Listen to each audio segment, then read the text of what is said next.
Hello, welcome again to our art appreciation class, and on this video I will discuss with you the subject and content of art.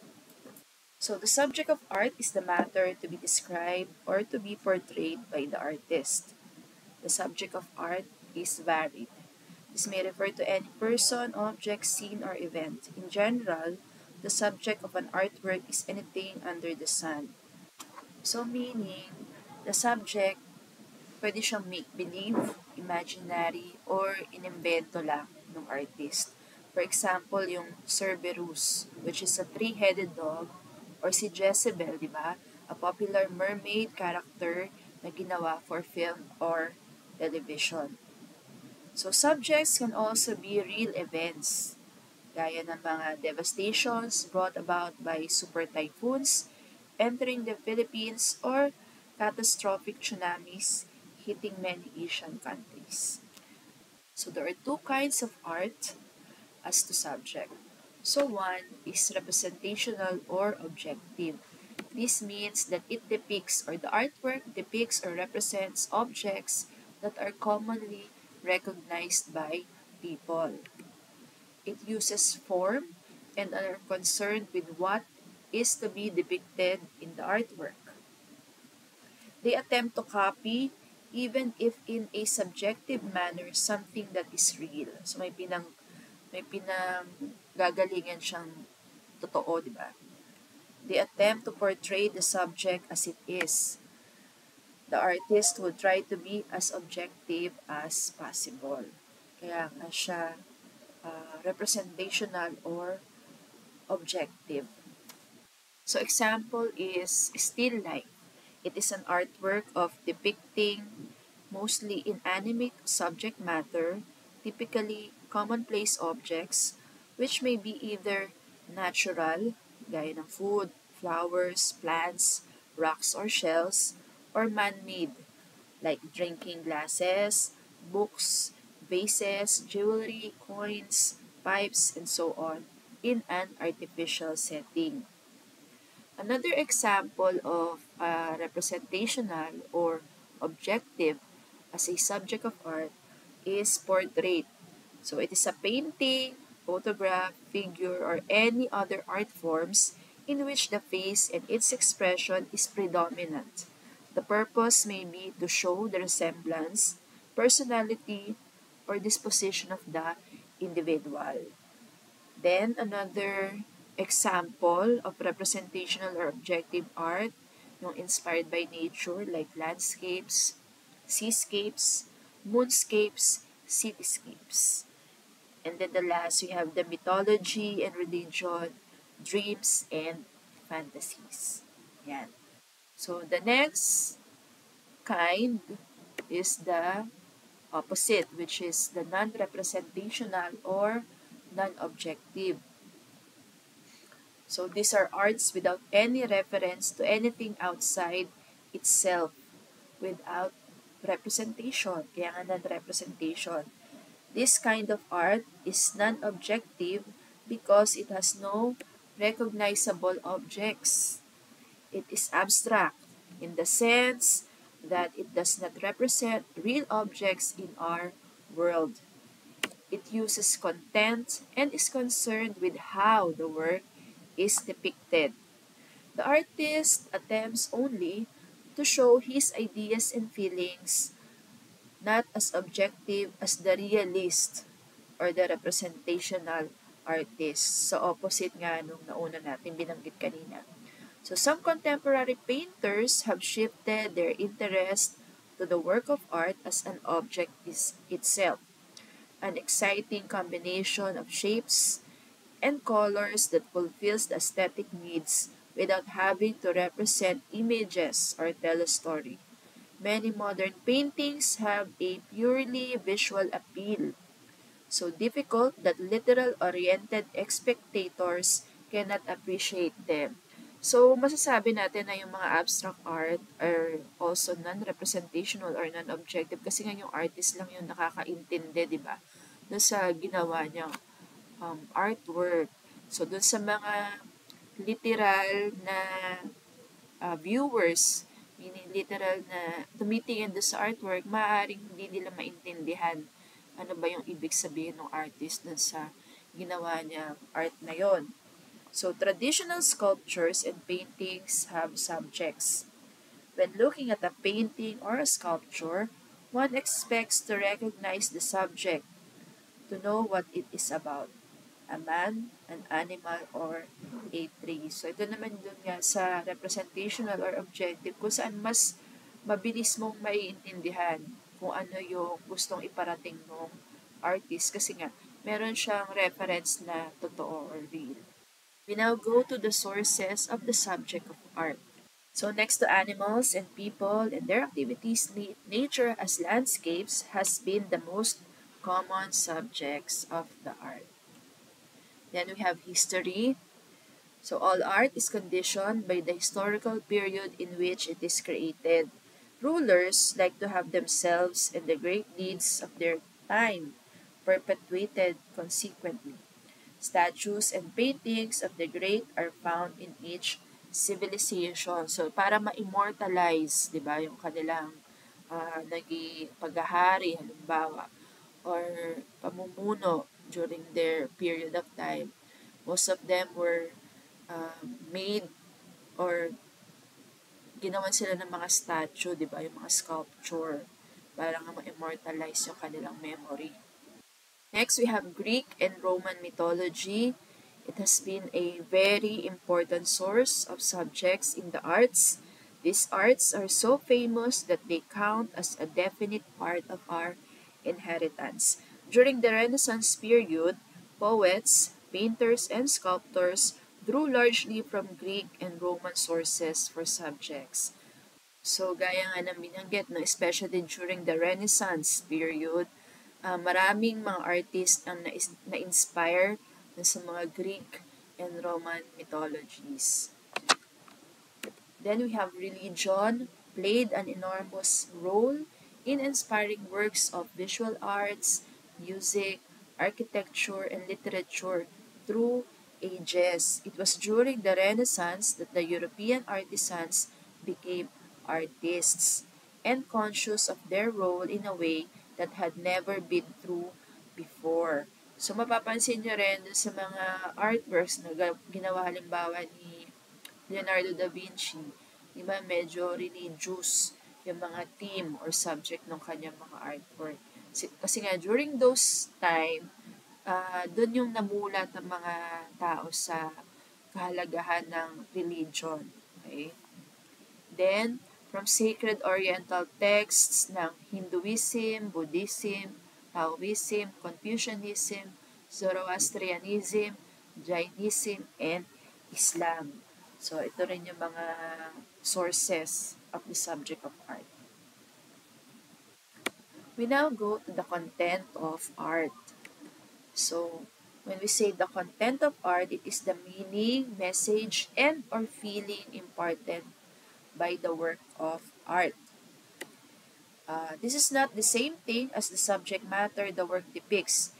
Content is inextricably linked with form, which refers to the pictorial aspects of the art. It is the mass of ideas associated with each artwork and communicated through the following: the art's imagery, the symbolic meaning, its surroundings where it is used or displayed, the customs, beliefs, and values of the culture that uses it, and the writings that help explain the work. So, in an artwork, the subject matter of an artwork is what the image literally depicts. So, let's take for example yung Margaret's painting. Okay? So, the subject matter of Margaret's painting is a pipe. The content of the work is what the image means. This may be far more complicated than the subject matter. The content of René Magritte's painting invites us to think critically about all the representations that we see all around us in daily life. So since itong painting na ito ni René Magritte was done or was created during the 1928 to 1929, So, yung pipe, napili niya yan as the subject kasi nga nung time na yan, ang mga, mostly mga kalalakihan ay mahilig manigarilyo using the pipe. So, kumbaga, uh, ginawa niyang subject matter yung pipe to represent yung daily life ng mga kalalakihan nung time na yun. Okay, so for someone to better understand the content of art, meron naman tayong levels of meaning for this. So we have the factual meaning. The factual meaning is the literal statement or narrative content in the work that can be directly apprehended because the objects presented are easily recognized. Kumbaga, ito yung pinaka-basic level kung saan straightforward, maiintindihan agad natin ano yung meaning ng artwork na yun. Literal meaning. So next, we have the conventional meaning. So this refers to the special meaning that the certain object or color has for a particular culture or group of people when it is shown in an artwork. For example, the flag. Diba? The flag is the agreed upon symbol for a nation, or the cross is the Christian symbol for faith, and the wheel is the Buddhist symbol of the teachings of Gautama Buddha. So, yung mga symbols na yan, they represent a certain culture or a certain group of people. At binanggit yung mga examples na yan, we have the flag, the cross, and the wheel. Then, the third level is the subjective meaning, which refers to the individual meaning deliberately and instinctively expressed by the artist using a personal symbolism that stems from his own alliance with certain objects, actions, or colors with past experiences. It becomes fully understandable if the artist gives details of what he really means. Kumbaga si artist mismo, i-explain niya ano ba talaga yung meaning dun sa ginawa niyang artwork. Otherwise, it would be interpreted differently by the viewers, or it would communicate multiple meanings to its varied audience. So unless hindi binigay ni artist yung meaning ng artwork, so bahala na yung viewer, no, kung ano yung pagkakaintindi niya dun sa artwork na yon. Kasi nga, subjective na. So, kumbaga, it depends dun sa viewer kung ano yung dating sa kanya or meaning sa kanya ng artwork. Next, we have keeping art. So, a country, society, and individual may hold on to an artwork often beyond its usefulness, which may involve various considerations, including its meaning and its economic value. So, keeping art for national pride and glory because it is good for the economy and for business, lalo na when it comes to tourism. Diba? Nations keep art for several reasons. No? Consider natin yung San Agustin Church dito sa Philippines. Built from 1586 to 1607, which was declared as a World Heritage Site by UNESCO. Pwede rin nating i-consider yung Spoliarium ni Juan Luna. So, in addition, the presence of major archaeological, religious, or architectural sites stimulates the entire economy, attracts tourists, and generates thousands of local jobs dahil nga sa tourism because of these distinct artworks. So we have museums, repositories of much of the art in most countries. Diba? Kadalasan dyan talaga tinatabi yung mga artworks to make them available for public viewing through either permanent or temporary exhibitions. A museum does not sell works of art, but it essentially holds them in public trust and engages in varying levels of education and conservation practices. So museums often reflect the cultural milieu of their founding.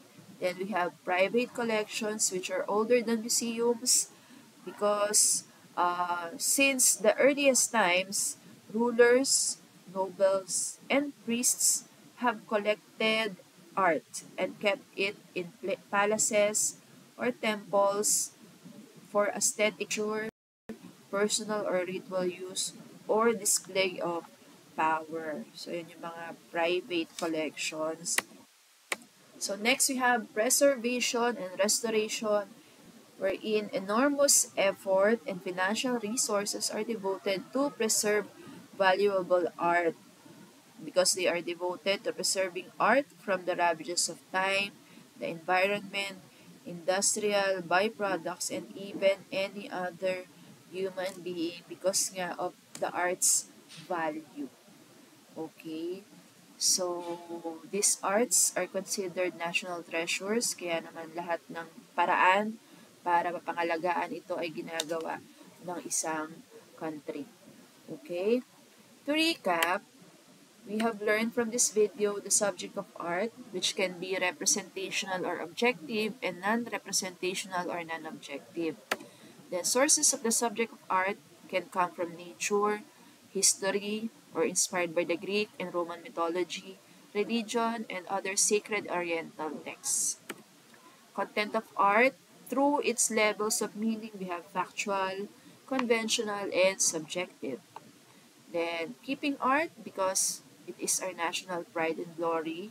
We keep them in the museums and some in private collections, and we keep them through preservation and restoration.